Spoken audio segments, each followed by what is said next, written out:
विश्वनाथं नारायणं नमस्कृतं नरं चैव नरोत्तमं देवीं सरस्वतीं व्यासं ततो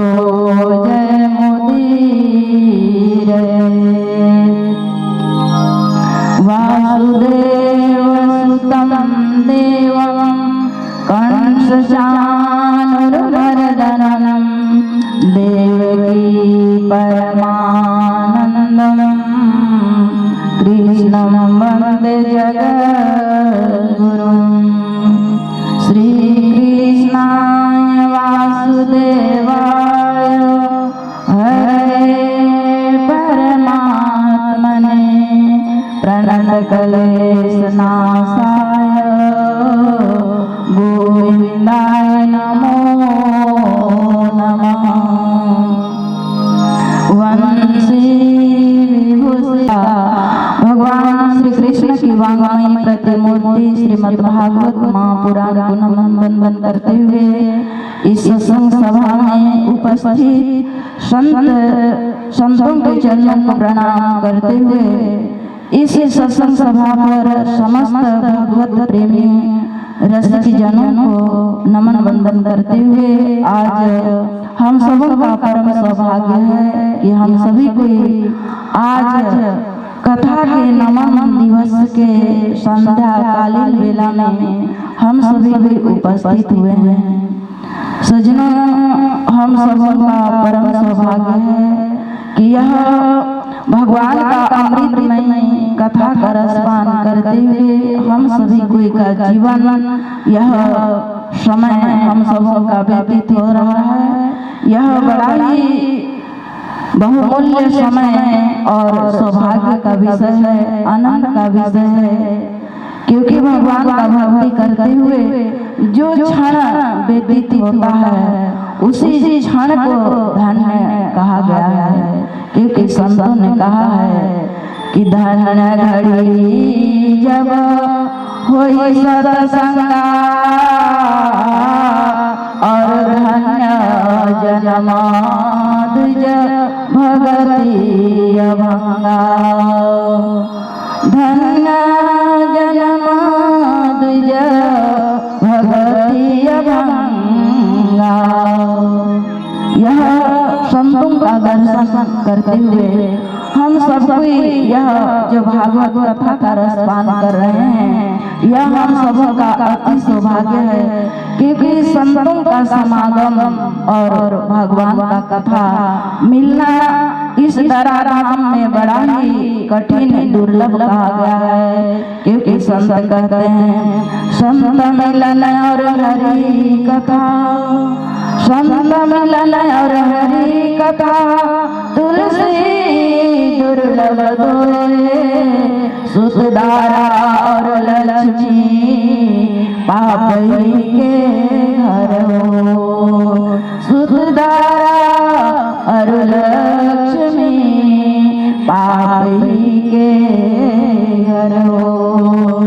सजनों, सूत कहा जाता है पुत्र को और दरा मन स्त्री होता है और धन लक्ष्मी को धन कहा गया है, क्योंकि ये सुत और स्त्री और लक्ष्मी ये तो पापियों के घर में होता है, लेकिन सत्संग व्यक्ति के जीवन में कभी कभी प्राप्त होता है जब प्रभु की अति कृपा होता है हम सबों पर, तब यह सत्संग और संतों का संग हम सबों के जीवन में मिलता है, क्योंकि यह सत्संग के समान और संतों के दर्शन के समान इस दुनिया में कोई वस्तु नहीं है, क्योंकि संतों ने कहा है कि राम बुलावा भेजिया, राम बुलावा भेजिया, दिया कबीरा रोए रे, जो सुख साधु संग में सोए कुंठन होए,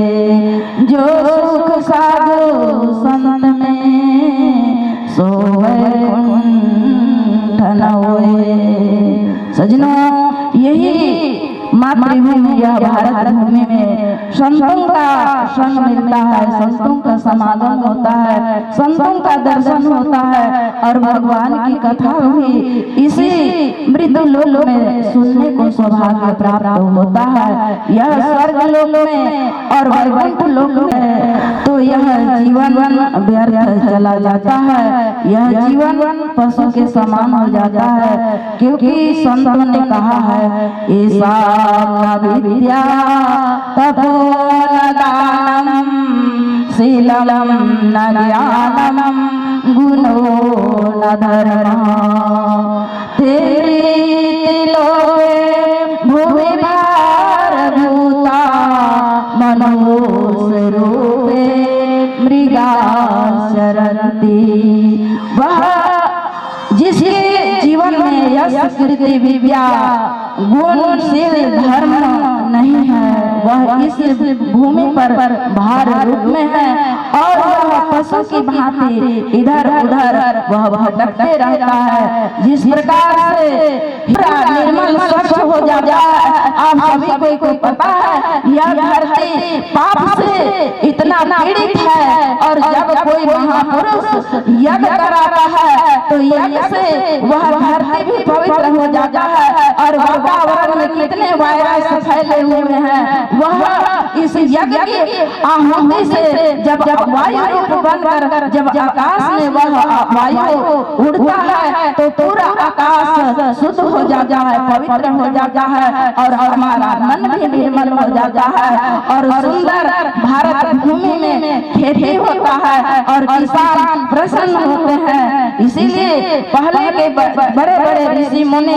यज्ञ करते थे, आप सब सुने हैं विश्वामित्र मुनि बक्सर में रहते थे और यज्ञ करते थे, परंतु रावण का जो अत्याचार उनके जो गुप्तचर थे उस यज्ञ को विध्वंस कर दिया करते थे और विश्वामित्र मुनि को बड़ा उनको ग्लानि हुआ और अयोध्या में जाकर राजा दशरथ के बड़े पुत्र राम और सबसे छोटे पुत्र लक्ष्मण को लेकर आए और यज्ञ को सफल किए। ठीक उसी प्रकार से हमारे परम आदरणीय शिव नारायण रजवाड़े जी बनारस से 5 विद्वान ब्राह्मणों को बुलाए और महाकाल उज्जैन नगरी से 5 साधु संतों को बुलाकर और हमारे इस भागवत टोली के 12 सदस्यों को बुलाकर इस भूमि को शुद्ध और वातावरण बना रहे हैं, आनंदमय बना रहे हैं, भगवतमय बना रहे हैं, जिससे कि इस ग्राम में रहने वाले सभी माताओं पिताओं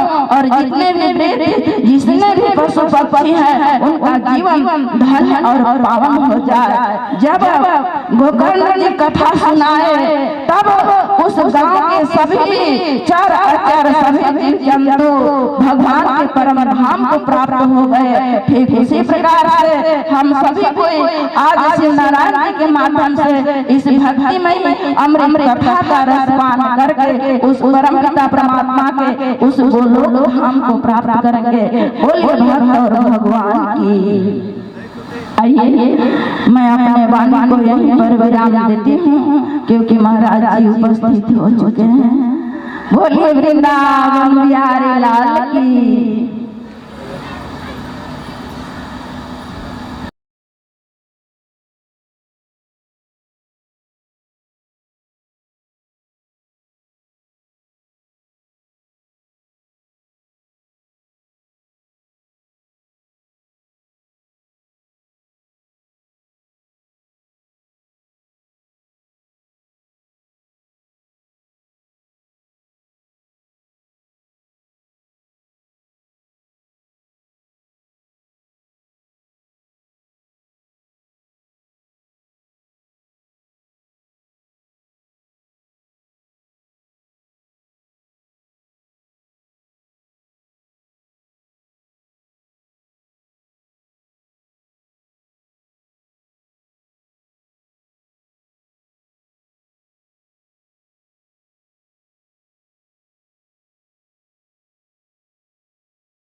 मंत्रमूलं गुरोरवाक्यं मोक्षमूलं गुरु कृपा गुरुर्ब्रह्मा गुरुर्विष्णु गुरुर्देव महेश्वरः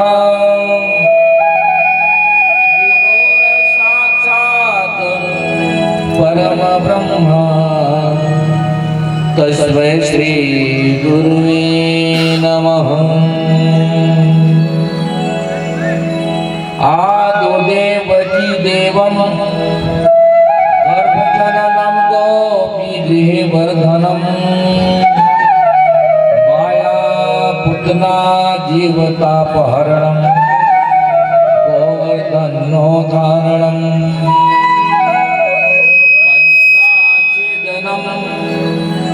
कौरवादिहननं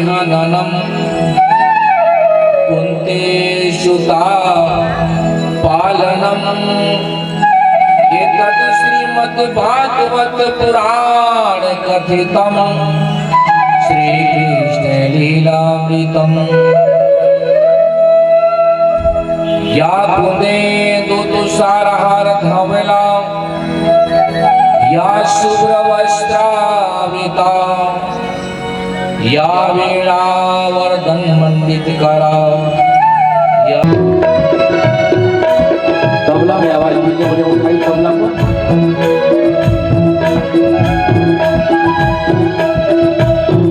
तबला को सबक उठाओ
पंछी पंख बिना हंसती दंत बिना नारी पुरुष बिना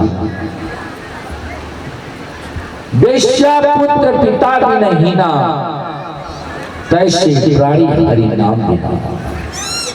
तू सुमिरन कर ली मेरे मना तेरी बीती उम्र हरि नाम बिना। सत्संग कबराई सुंदर भक्त को आप देह नयन बिना रैन चंद्र बिना धरती मेघ बिना जैसे पंडित वेद भी होना तैसे प्राणी हरि नाम बिना। कूप नीर धीन धेनु शीर मंदिर दीप बिना जैसे तरुवर फल बिना हीना तैसे प्राणी हरि नाम बिना। संत कवि कहें कि पक्षी आए यदि पंख नहीं है तो वह अधूरा है, क्योंकि पक्षियों का चलने का, उड़ान भरने का, कहीं जाने का उनका एकमात्र साधन है। इन सारी चीजों को अधूरा बताया गया है। मानव जीवन प्राप्त करके हमारे जीवन में ज्ञान नहीं तो कुछ भी नहीं। बंदो आज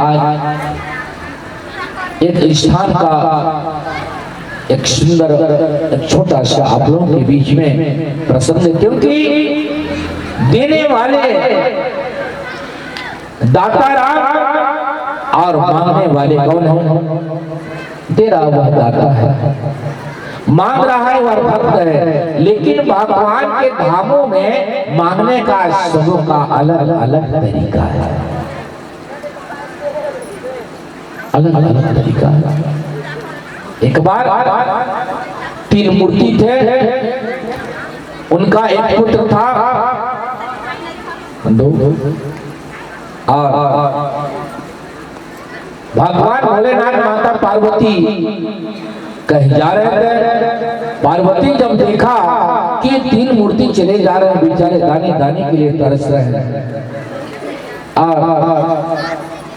इतना दुखद स्थिति है उनका। हे प्रभु, हे भगवान भोलेनाथ, आप इनका रक्षा कीजिए, इनको आप कुछ दीजिए। तो भगवान भोलेनाथ जी माता पार्वती जी को कहते हैं कि देखो प्रिय, इनका अभी सुख शांति समृद्धि का समय नहीं आया है। इस समय में इस मानव जीवन में भी इनको सुख नहीं मिलेगा, ऐसा इनको ब्रह्मा जी ने लिखकर यहाँ भेज दिया है। तो नर है तो वह मनुष्य, लेकिन उन्हें सुख नहीं मिलेगा, क्योंकि ये भगवान का ही कृपा है। बोले ऐसे प्रभु ये कैसे हो सकता है? बोले नहीं, उनको है मानो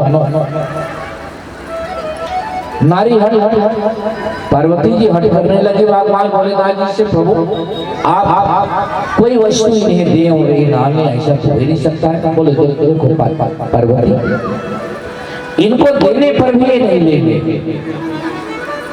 बोले चलो परीक्षा हो जाए। माता पार्वती और भगवान भोलेनाथ प्रकट होते, तीनों जब देखे खुश हो गए तीनों। बोले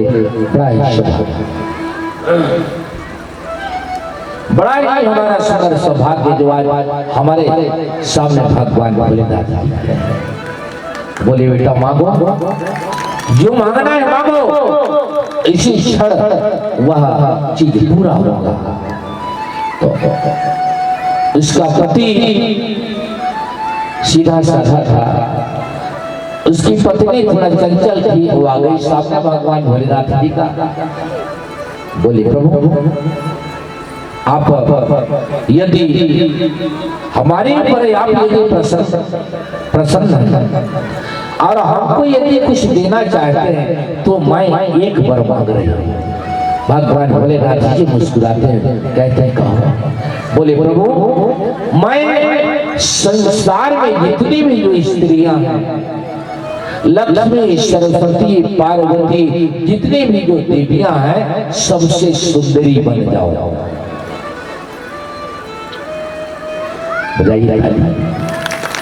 सबसे सुंदरी बन जाओ, मुझे ऐसा ही वर दे दीजिए।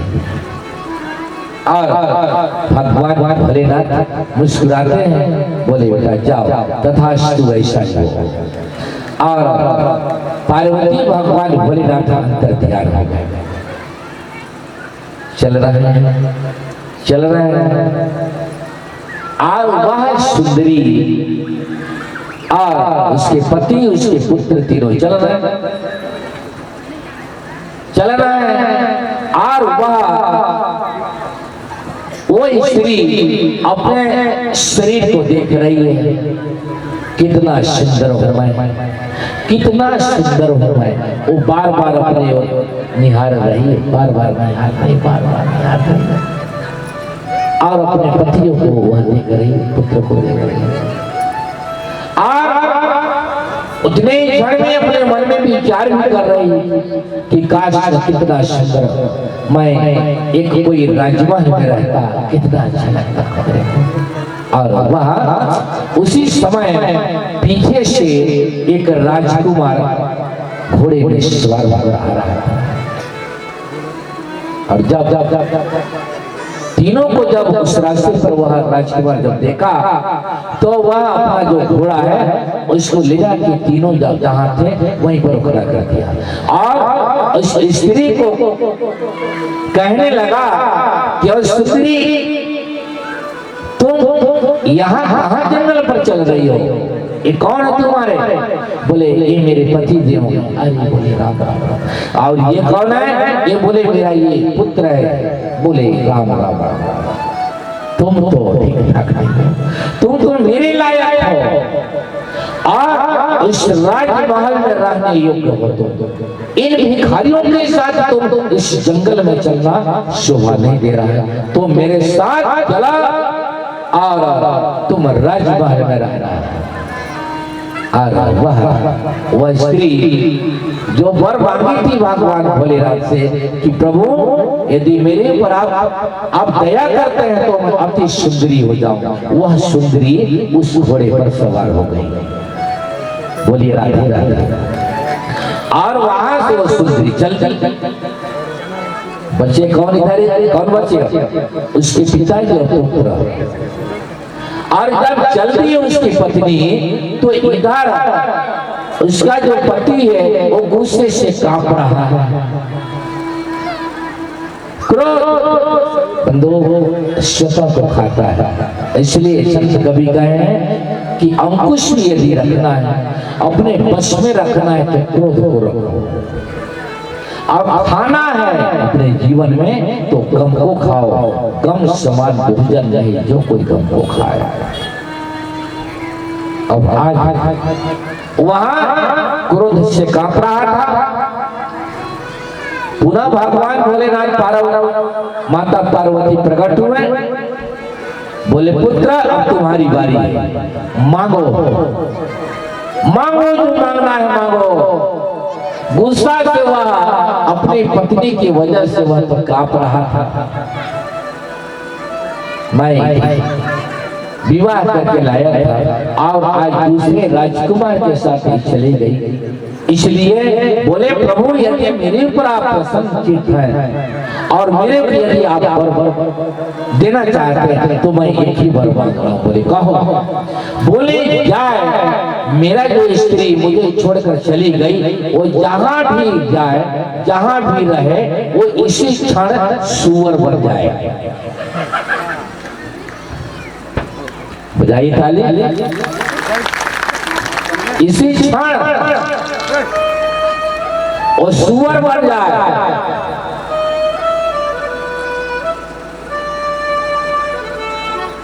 भगवान भोलेनाथ का तथास्तु ऐसा ही हो। पुनः अंतर ध्यान हो गए, उनकी आत्मा को शांति मिली। जाए कहीं भी रहे सुअर हो जाए। और इधर घोड़े में इस राजकुमार उस सुंदरी को रख के जा रहा है। घर पहुंचने ही वाला था वह अपना राजमहल। और हो सकता है उसको कुछ अनुभव हुआ होगा।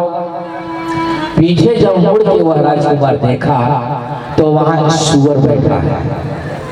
बजाइए ताली देवता। वहां सुअर बैठा है।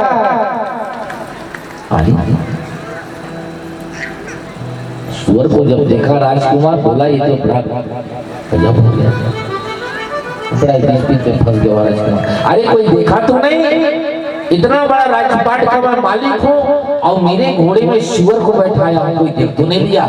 वो मारा लातों से प्रहार और जाके गंदगी नाली में सुअर गिरा। और सुअर का खाना पीना तो जान ही रहे, चकाचक बुझाइए ताली। पहुंच गया वो गंदगी नाली में। और इधर कौन बचा? वो छोटा सा जो बालक था वह बचा। भगवान भोलेनाथ माता पार्वती जी पुनः प्रकट हुए। उस बालक को कहने लगे, बालक अब तुम्हारी बारी है, मांगो हमसे जो मांगना है मांगो। वह पुत्र कहने लगा, हे भोलेनाथ अब मैं क्या मांगू आपसे?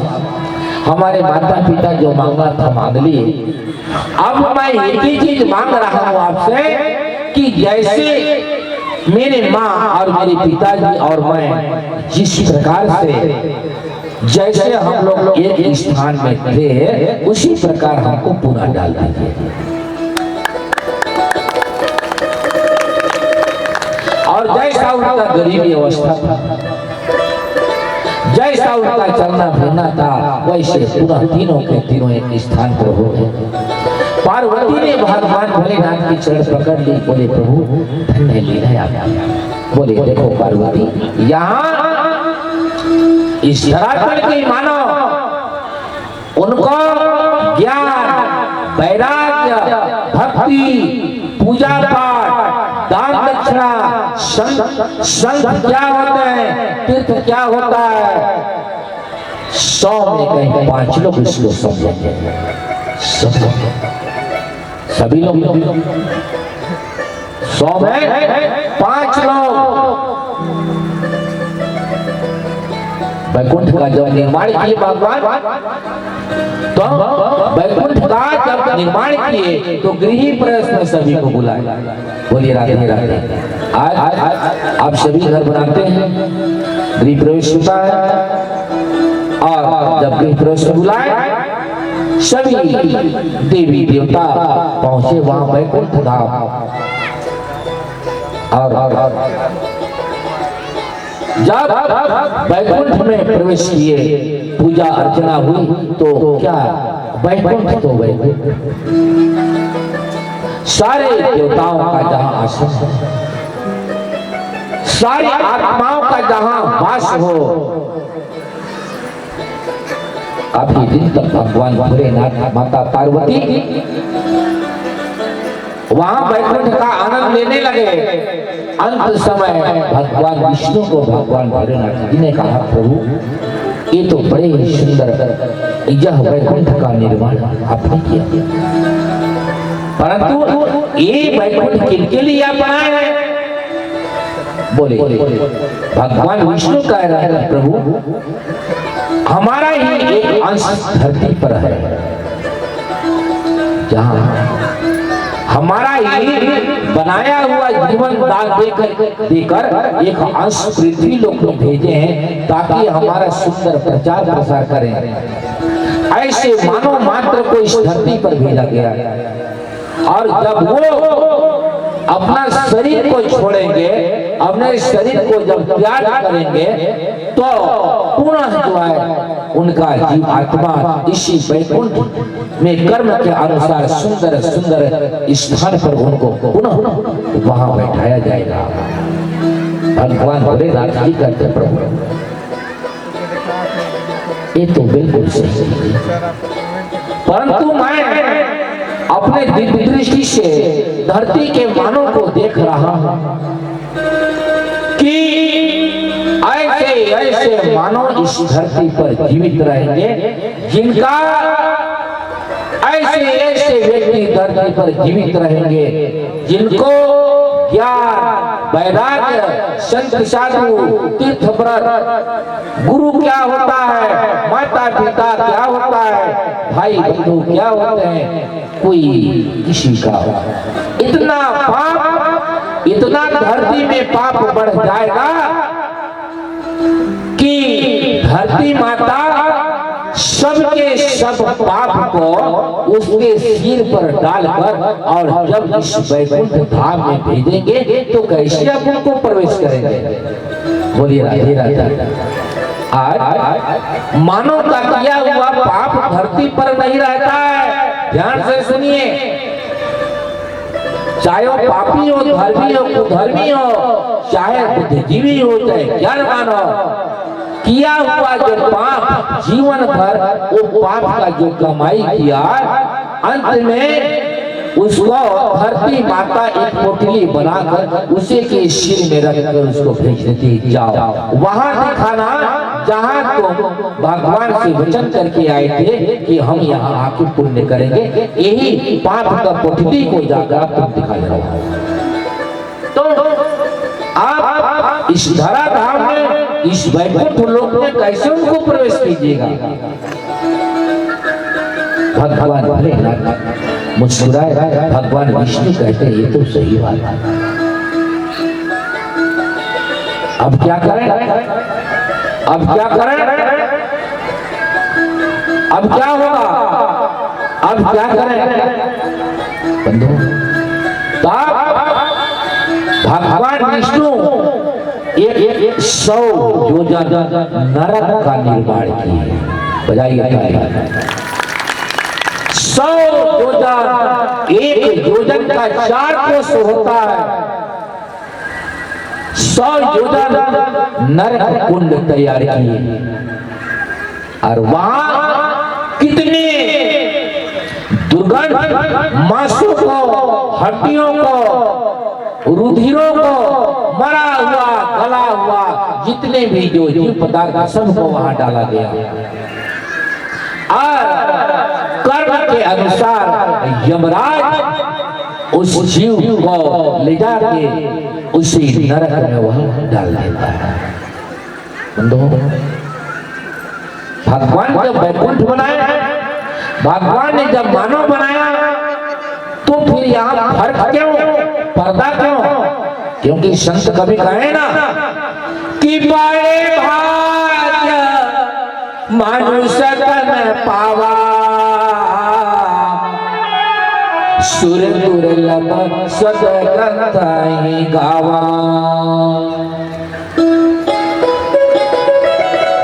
देवताओं को भी दुर्लभ है शरीर, लेकिन इस शरीर को प्राप्त करके, आज इस शरीर को प्राप्त करने के बाद उसको अपने आप को वह जीवन में, अपने सारे जिंदगी में परखने का वह प्रयास नहीं करता है। बंदो बड़ा ही आध्यात्मिक प्रसंग, सुमिरि राम सिए चरण युगा, गुरुवर चरण मना,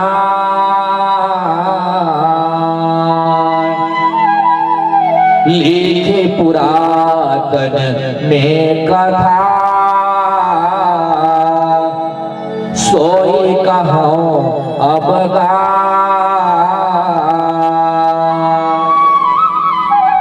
सियावर रामचंद्र की जय शरणम।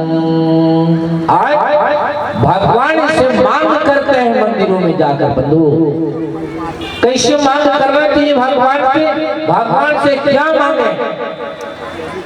केवटराज, गुहराज, निषादराज, केवट, शबरी, हरिश्चंद्र, मोरध्वज, ताम्रध्वज, अत्रि, अंगिरा, अगस्त मुनि और एक से अलग न जाए ऐसी भक्ति हमें प्रदान करो। बोलिए राजा। तो अब विचार करो, हम मंदिरों में यदि जाकर करें हमारा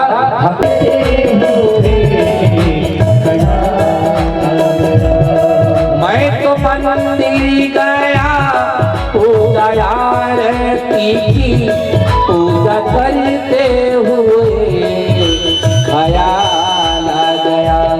मैं तो मंदिर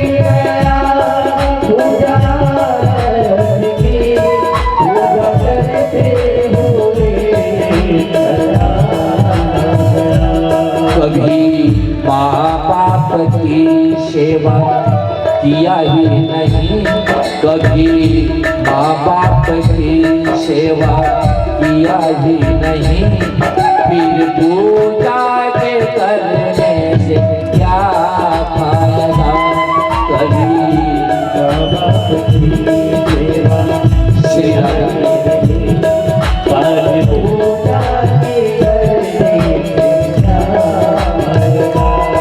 कभी माँ बाप की सेवा किया ही नहीं, फिर पूजा के करने से क्या। कितने लोग गंगा स्नान करने के लिए गए हैं? इसमें से इधर से कोई नहीं। गंगा माता बनारस में कितने लोग तीर्थ में गए हैं? हाथ खड़ा कीजिए माताएं लोग। बहुत सुंदर बात जानते हैं।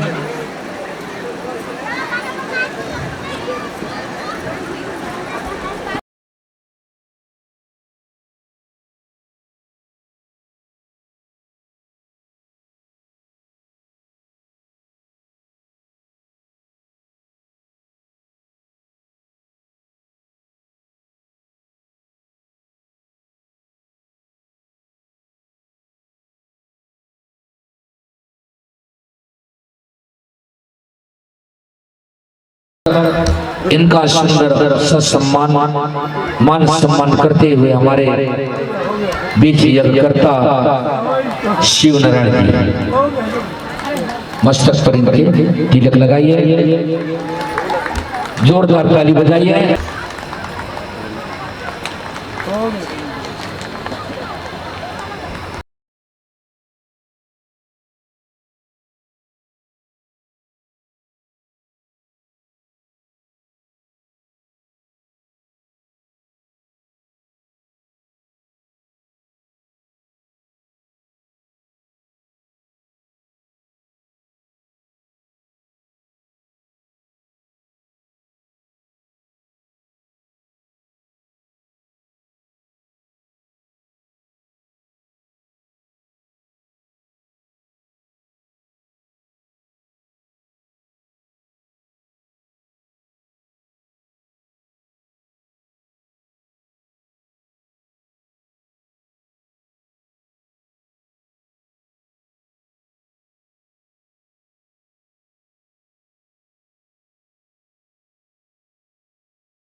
दुहान राम राजवाड़े, शिवव्रत राजवाड़े, समझी समझी आज हुकुम राजवाड़े, सभी समझी लोग आए दर्शन में। इनके लिए जोरदार ताली का स्वागत करें।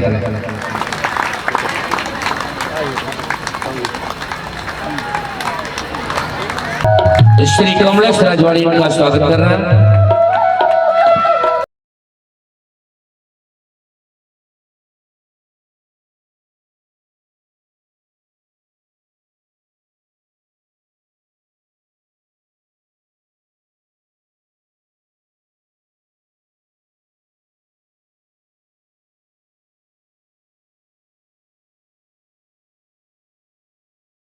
का सुपल है रंग राम के रंग।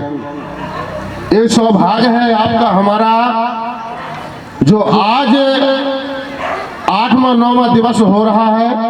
संत मुनि महात्मा को आपके ग्राम में धूना पानी चल रहा है। सौभाग्य हमारे जो व्यास गद्दी पे बैठे हुए हैं उदित नारायण वैष्णो जी महाराज जी की कृपा से करो भजन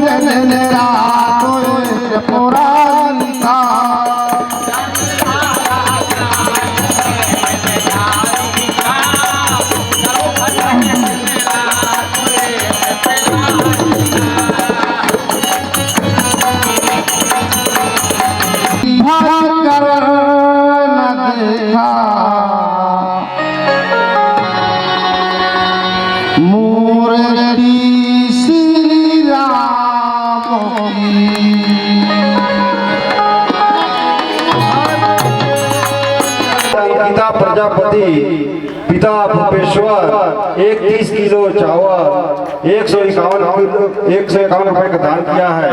ग्राम कुमार गर्जी कुमार पारा से। बजाइए ताली। अमर साहब प्रजापति गर्जी कुमार पारा 35 किलो चावल एवं 551 रुपए का दान किया है। नीलकंठ कुशवाहा शिवपुर 35।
पंचम वेद विरागा संकोटि जगाने वाला।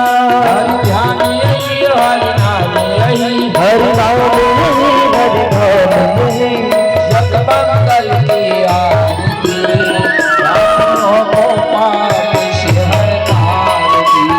भागवत भगवान की है आरती पापियों को पाप से हटाती। शांति पावन पुरी पापों को मिटाने वाला हरि रस कराने वाला। शांति पावन पुरी पापों को मिटाने वाला हरि रस कराने वाला। ये सुख करनी दुख हरणी ये सुख करने के दुख हरने मधुसूदन की आरती पापियों को पाप से हटाती। तुरंत भगवान की है आरती पापियों को पाप से है।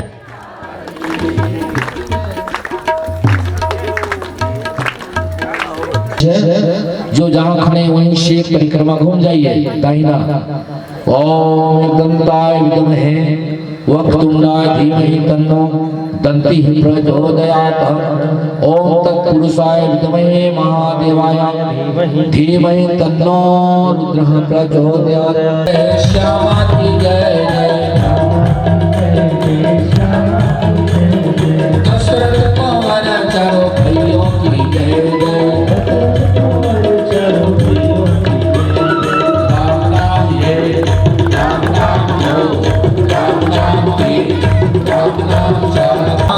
से आते हैं पूजा में बहुमूल्य रत्न बाती बाती से लाते हैं।